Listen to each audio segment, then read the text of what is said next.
it.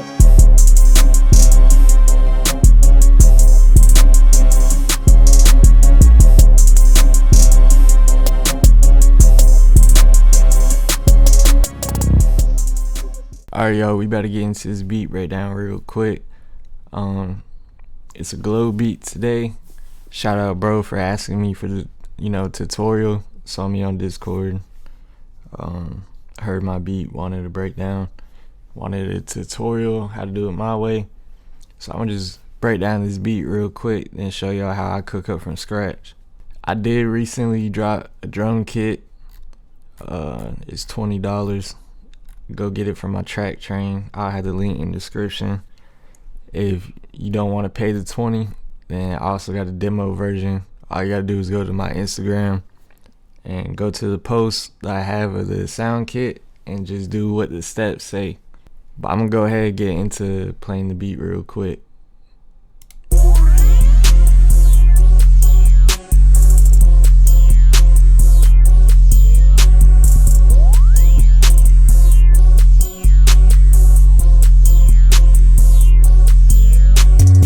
Alright, yo, so that's what the beat sounding like. First thing, BPM. So typically I go 150 to 160, but when I was cooking this up, I just wanted something a little bit slower, more bounce, and just something kind of simple that you can just vibe to, really. So the first thing I did was open up this sound kit here. It's got a contact bank, and so I had just got the sound kit. I was like, all right, I'm gonna try out the bank. I went ahead, pulled up an organ. Here's the pattern for that.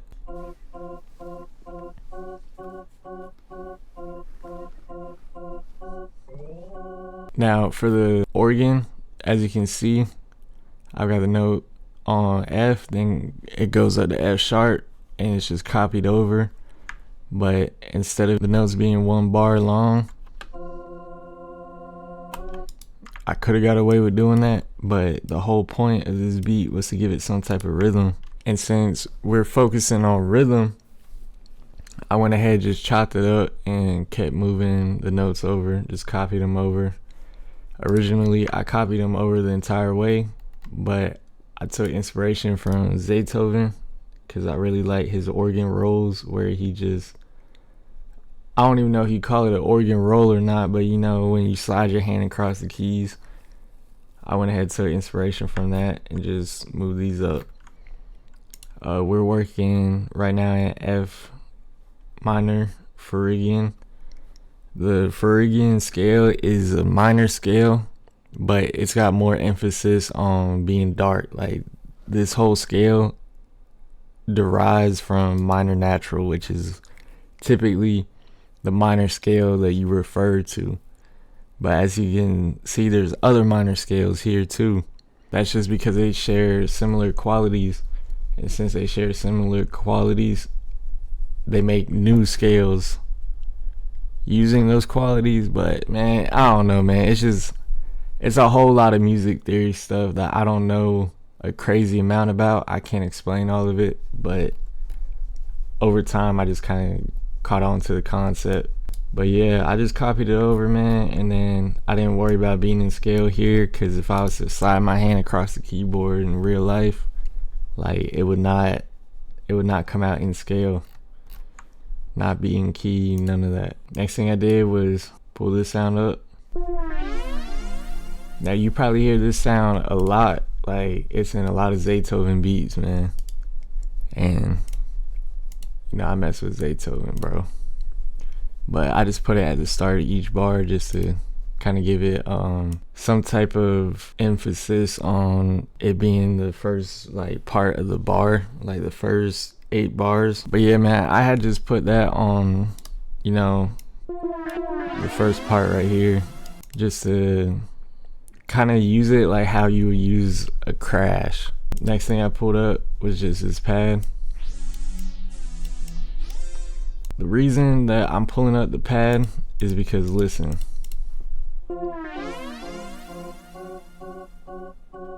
it sounds so bland and it sounds so centered and flat, and that's not what you want, bro. What you want is for your melody to sound full. If it sounds full, then it just sounds a lot more professional and a lot more interesting. When it sounds flat like that, it doesn't really have any interesting qualities to it. So, you know, you want to fill that space in, and that's why I took a pad.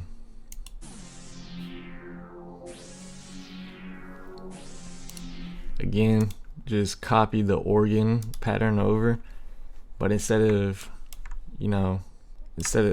like chopping all these up like that, it's a pad and I'm trying to fill in space. So why would I do that? I just want to fill the space in. So I just dragged it out for the whole bar. Didn't worry about pitching nothing up over here or anything. Just went with it, and it sounded good. Now I also open up this lead.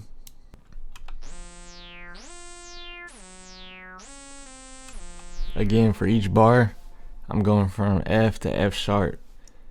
But for the lead, I like it to have, a lot of variety in it. Like, I like it to kind of create a rhythm, and normally the leads is when I would add different notes rather than the same notes I've been using, just to have some sort of variation to everything. Like, it's not just for this pattern specifically, but for everything. I haven't used these notes in the other patterns for the other instruments. For the first half of each bar, I wanted it to be one note, then be the same note, but be different. So I just pitched it up an octave. And originally I had copied all this over, and it just sounded too boring because it was doing the same thing. It was too repetitive. So I pulled this down, made sure I was staying in scale. Then I even shortened this one and added this, just to give it some sort of variation to everything. Again, that's another key thing you're gonna hear me talk about all the time, is variation. Then let me go ahead and play all the drums. Let me go ahead and play the whole melody.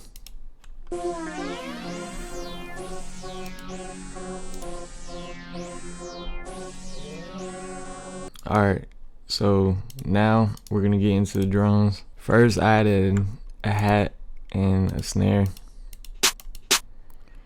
It's really all about sound selection. Like, if you're picking the wrong sounds, it's not gonna sound good. But first, I added this snare. This is what I do to all my claps or snares when I first put them down.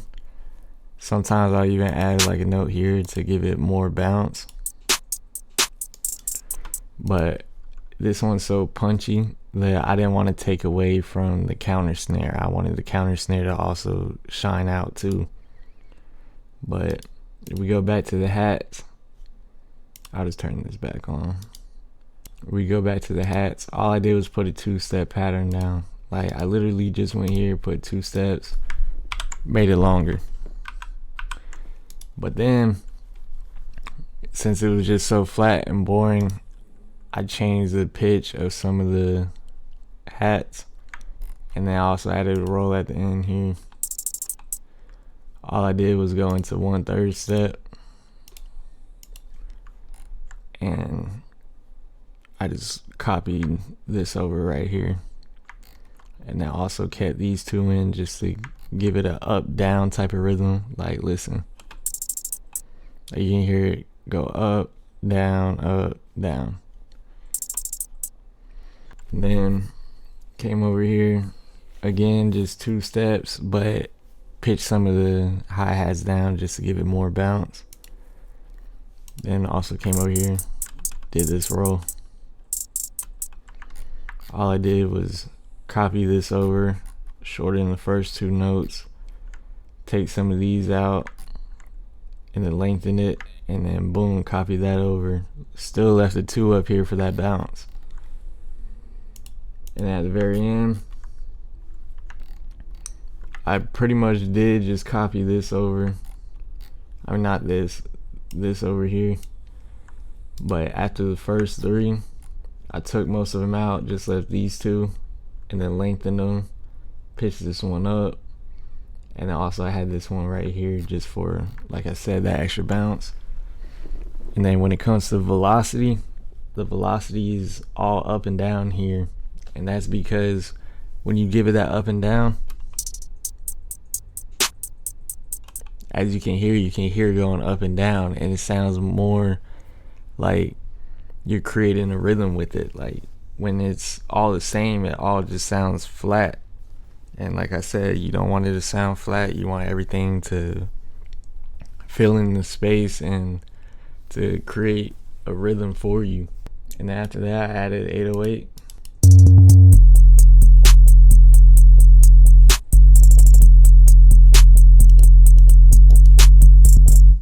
Again, very simple, man. Just kept doing the F to F sharp thing for, you know, each bar. And then added rolls. Really, when it comes to making 808 patterns, bro, all you gotta do is listen, man.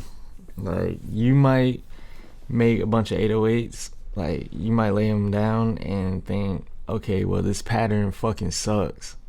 Well, a lot of times you gotta listen and you have to ask yourself, do you have too much? Like, 'cause I could easily come here and do this.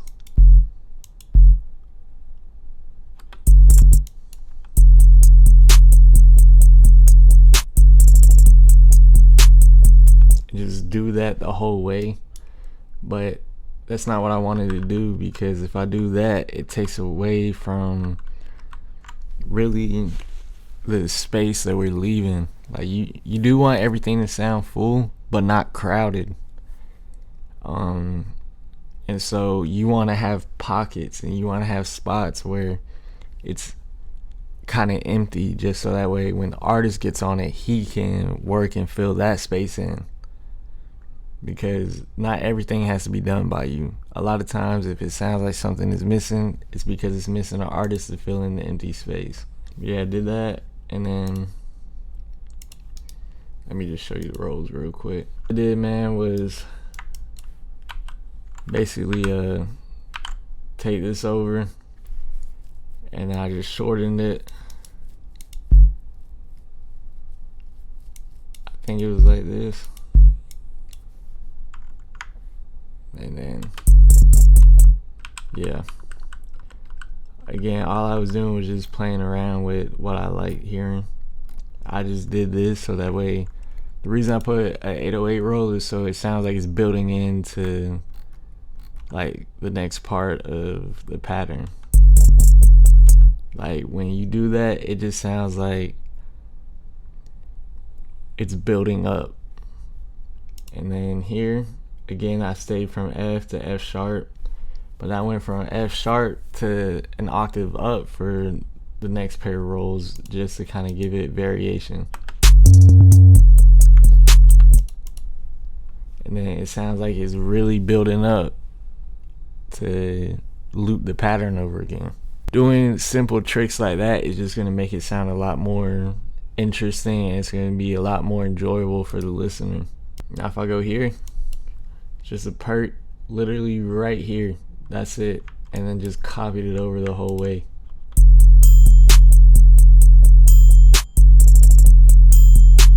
And the reason I kept this repetitive is because sometimes you're gonna want some things to sound repetitive, and you're gonna want that just so that way it can make the bounce clear. Like, you can have the craziest bounce, everything could be different, but then it can be confusing sometimes because you don't even really know where the bounce is. When you're doing things like this, like for me at least, it just makes it easier to control the bounce. Like, okay, I know it's gonna keep hitting right here. I'm gonna keep bopping my head on this little spot right here when this hits. Like, it's just small things like that that make a big difference. And then I also took this cymbal, just did it like a crash. And that's it, bro. Literally. Like, that's it. The only reason I put a cymbal in here, man, is just to give it some, like, texture. That's it. Then I also added the open hat just to give it more texture. Did the same thing as a perk, except I put it over here instead of over here. and just copied it over the whole way.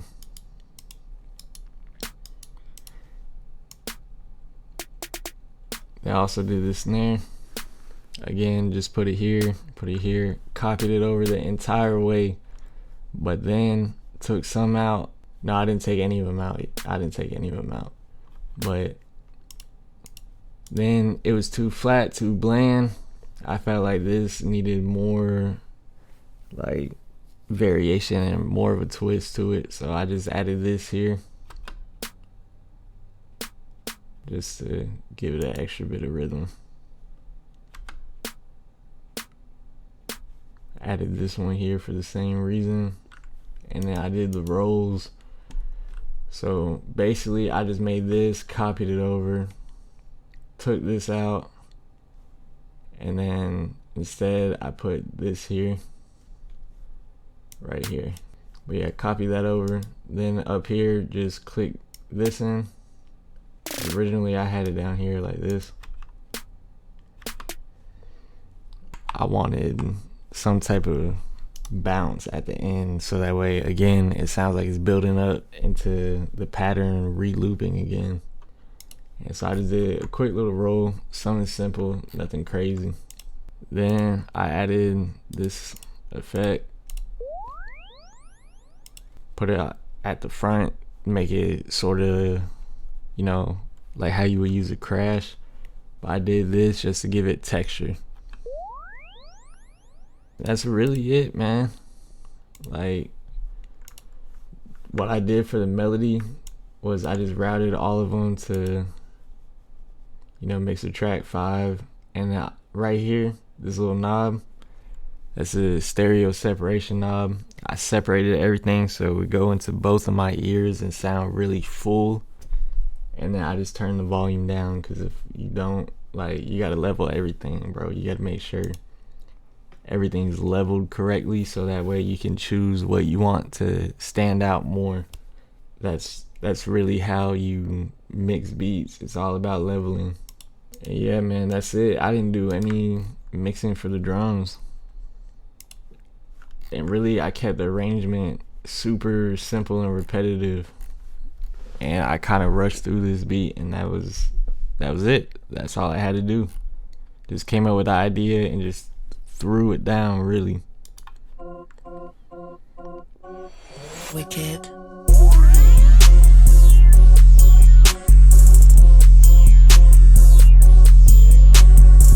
Alright, so I got done breaking down that beat. Now we're gonna cook up from scratch.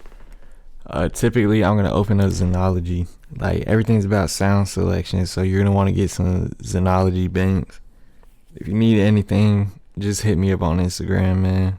But you know, be patient. This is probably gonna take a minute to load.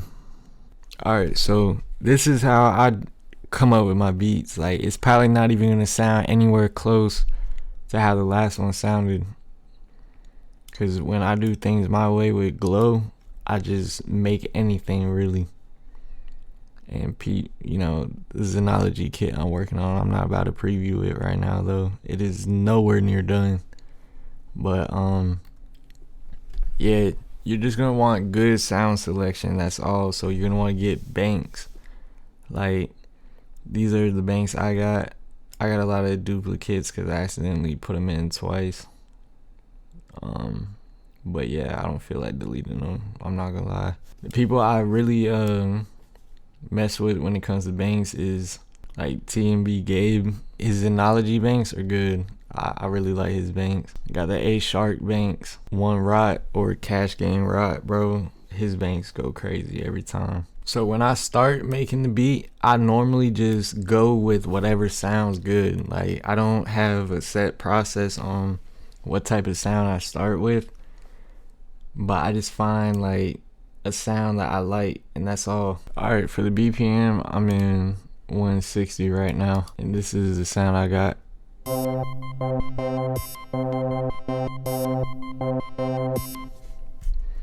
Just something simple. I'm gonna go Phrygian scale. I'm gonna probably do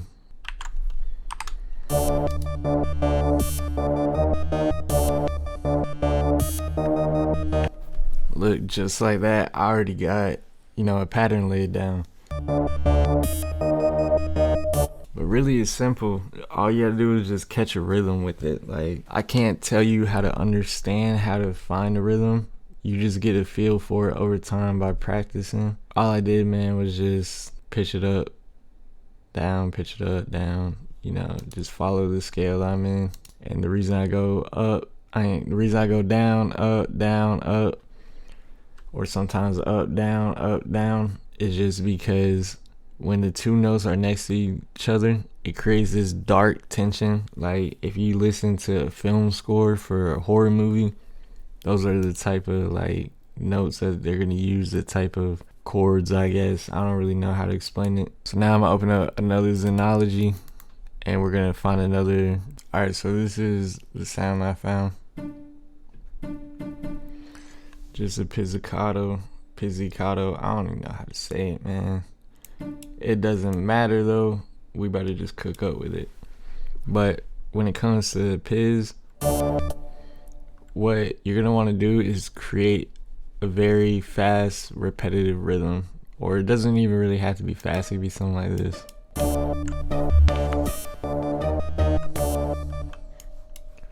Yeah, I like that right there. I might pitch this down.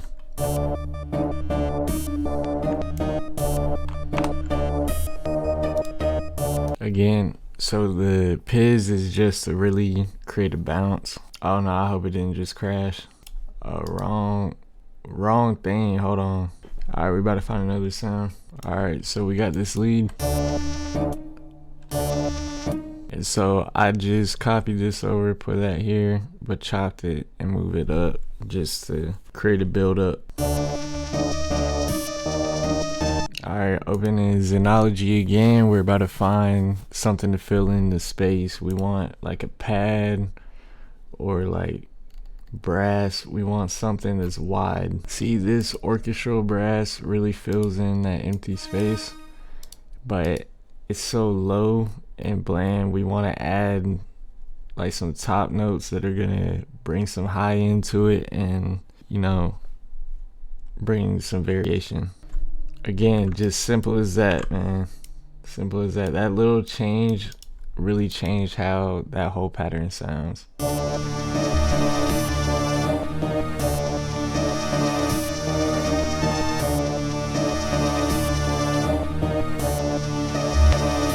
Now we're gonna go into Xenology again, grab another sound because I still want to fill this in more. Alright, so this is the sound I found.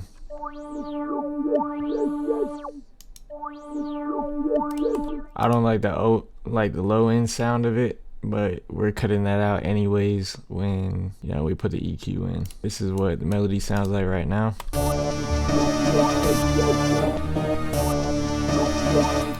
That's cool, but I want it darker, so we're gonna pitch it down.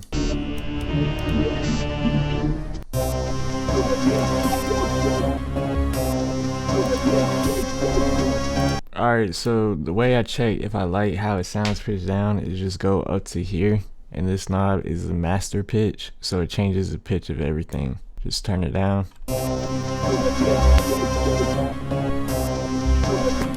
Yeah, bro, that sounds good. So I'm gonna come here, just do this real quick.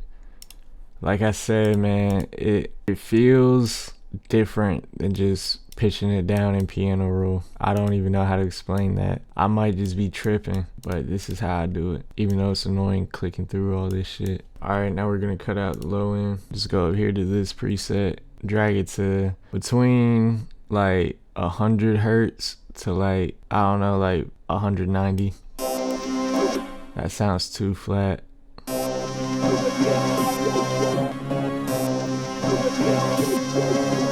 Yeah, I'm gonna do 120 hertz. Now sound selection, I will use my kit, but it's not really meant for GLO. The kit I've been using is this one right here. I'm gonna start with snare. I like how gritty and like punchy it sounds.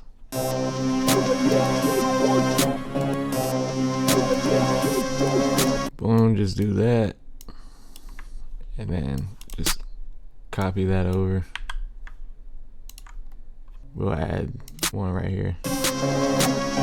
Now we're gonna do an open hat, give it texture. I like the stutter, it just gives it some sort of like bounce. Even though it's really not on beat, it just sounds good. Boom, just copy that over. Next we're doing the hi-hat. Fill each 2 steps, lengthen it.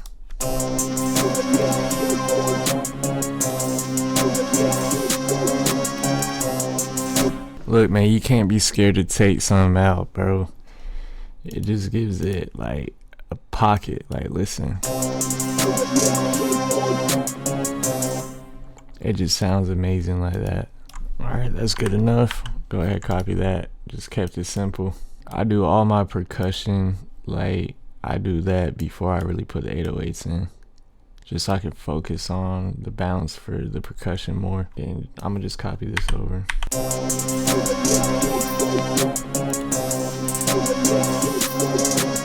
Alright, now I'm gonna get into the 808. I want something real punchy, something real hard.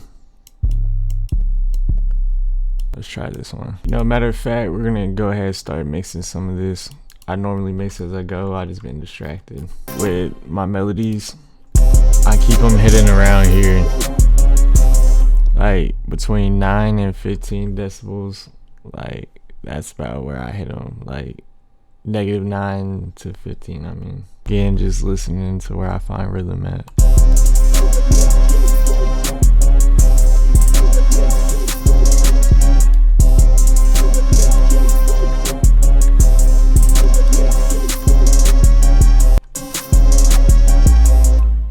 The reason I added this kind of roll where the volume just kind of fades in, I don't know, it's something about it, it sounds so nice as it's building into the next part. Because say you barely got anything, like you go like this,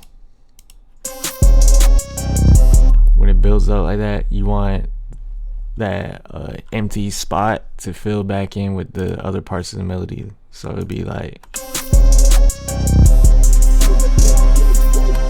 it's like you're building into it, and it constantly has that feeling of building into it over and over as you're going, you know, playing through the beat. The only thing I put on my master is a default soft clipper, and it just keeps everything from getting overly distorted.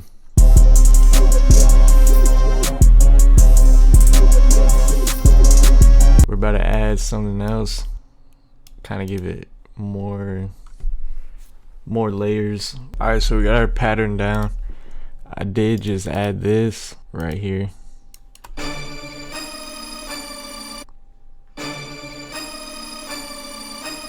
I added this to make it feel more like an anthem, like, you know, something you can hype up to.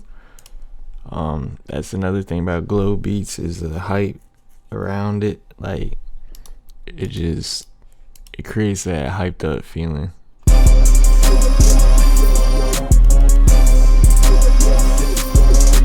Now we're gonna mix, turn everything down. This is the bus that I got all the melody tracks routed to, so that's why we're gonna keep this up, but just slowly fade in.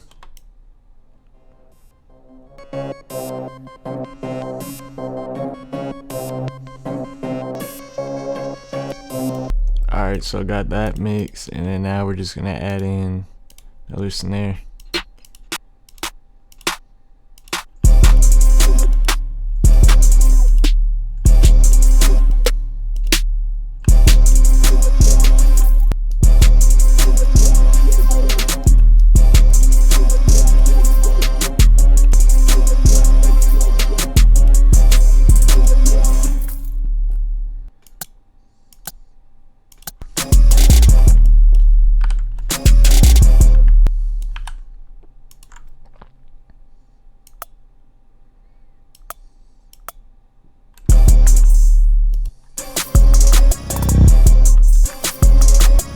Alright, so now it's time to just arrange it, bro. I got the pattern and everything I like. I always, well, not always, but most of the time, start off with everything just in it.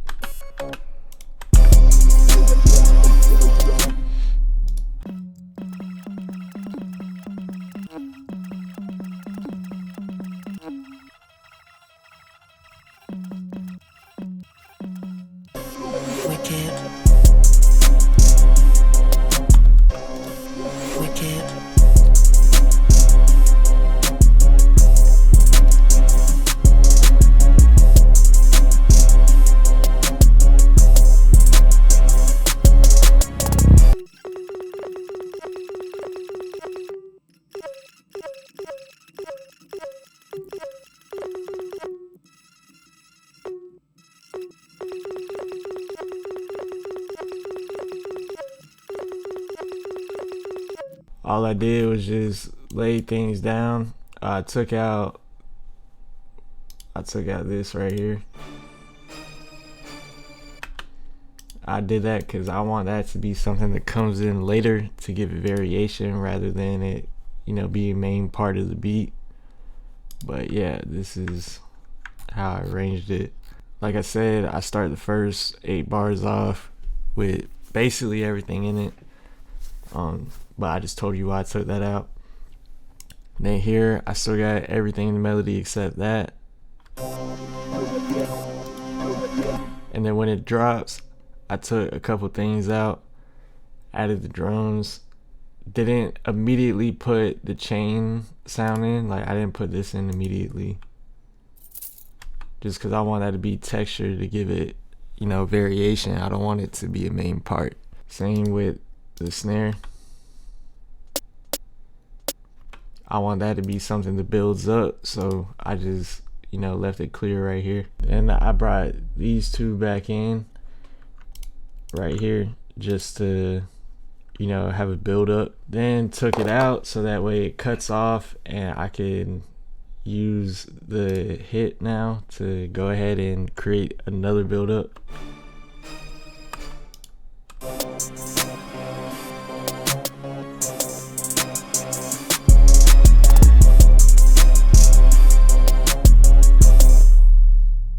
And then I left the bridge here, just an open pocket.